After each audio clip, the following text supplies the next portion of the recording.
Hi అండి, అందరికీ ఎలా ఉన్నారు? బాగున్నారా? నేనైతే చాలా బాగున్నాను. ఇవాళ వీడియో ఏంటంటే మన వంకాయ చెట్టుకి కాయలు కొద్దాము. కాయలు అయితే ఫుల్గా ఉన్నాయి. ఇంకో చెట్టు నిండా కాయలే ఉన్నాయి. ఆకులు ఉన్నందువల్ల కాయలు అయితే కనిపిస్తలేవండి. అగో చెట్టు కింద చూడండి ఎన్ని కాయలు ఉన్నాయో. బాగా కాసిందండి ఈసారి. ఇది 3వ విడత కొయ్యడము. ఒకటే చెట్టు కానీ కాయలు అయితే ఒక అర కేజీ అట్లా వెళ్తాయండి. కాయలు మంచిగా కాసినాయి. సరే, కానీ మీ ఊర్లలో అయితే వినాయక చవితి పూజలు ఎంతవరకు అయినాయండి? మా ఊర్లో అయితే 2 బొమ్మలు అయితే నిమజ్జనం అయితే అయిపోయినాయి. ఇంకా 2 బొమ్మలు అయితే ఉన్నాయి. ఇంకా శనివారంతో అవి కూడా లాస్ట్ అంట. రేపైతే అన్నదానము. చూద్దాం వెళ్ళాలా వద్దా అని అయితే. నేనైతే ఒక్కదాన్నే ఇక్కడ నుంచి పోవాలి అంటే ఇక ఒక్కదాన్ని 2 పిల్లల్ని వేసుకొని వెళ్ళడం అంటే కష్టమే. కాకపోతే దేవుడు ప్రసాదం దొరకడం అదృష్టం అంట. ఇంక ఈ సంవత్సరం అయితే మనకు అదృష్టం లేనట్టే. కాయలు అయితే కోతా అంటే కనిపిస్తున్నాయి. నాకైతే కోతా అంటే కనిపిస్తున్నాయి. ఇంటికాడ ఉన్నప్పుడైతే అసలు వినాయక చవితి వచ్చిందంటే అదొక ఆనందము.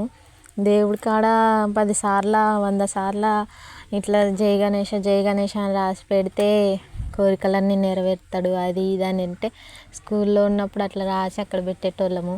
ఇప్పుడైతే ఇక అట్లాంటివి ఏమీ లేవు, అన్నీ బంద్ అయిపోయినాయి. ఎంతైనా స్కూల్ లైఫ్లో ఎంజాయ్ చేసినంత ఇప్పుడైతే ఏముండదు కదా.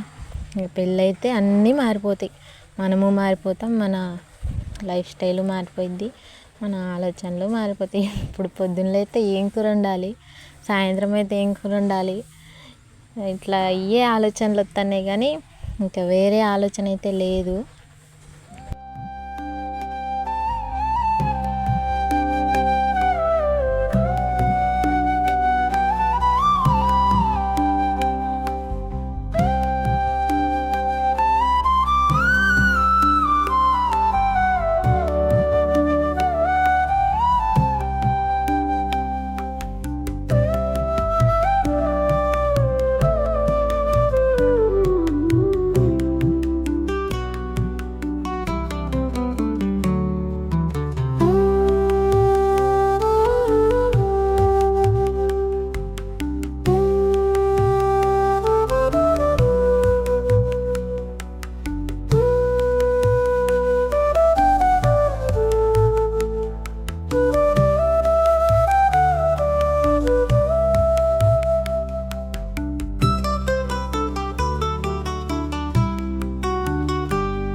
ఇక మొత్తానికైతే ఇవ్వండి కాయలన్నీ.